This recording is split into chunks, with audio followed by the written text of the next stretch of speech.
జై శ్రీమన్నారాయణ.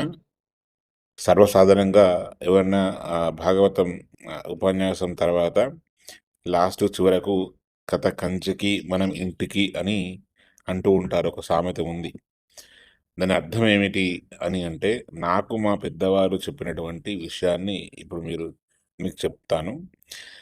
అయితే ఆ యొక్క కథ అంటే భాగవతం గాని, లేకపోతే పురాణ, ఇతిహాస ప్రవచనాలు గాని ఆధ్యాత్మికంగా విన్న తర్వాత ఆ విన్నటి జ్ఞానాన్ని, ఆ భక్తిని మళ్ళీ ఆ యొక్క భగవంతుని యొక్క చెంతకు సమర్పణ చేయాలనే ఉద్దేశంతోటి, ఆ తర్వాత ఆడ సమర్పణ చేసి మనం ఇంటికి వెళ్ళవచ్చు ఉద్దేశంతోటి కథ కంచికి మనం ఇంటికి అని అంటూ ఉంటారు.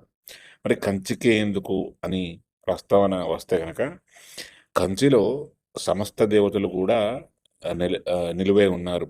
అంటే శివకంచి అని, విష్ణు కంచి అని, కంచి కామాక్షి, వరదరాజ పెరుమాళ్ళు, ఇలా సమస్త దేవతలు కూడా కంచిలో అన్ని దేవతల సన్నిధానం ఉంది కాబట్టి, ఆ యొక్కటువంటి కథ, పురాణం ఏదైనా గూడా సమస్త దేవతల యొక్క సమర్పితము అని అన్నట్టుగా భావన చేసి, కథ కంచికి మనం ఇంటికి అని చెప్తూ ఉంటారు. జై శ్రీమన్నారాయణ.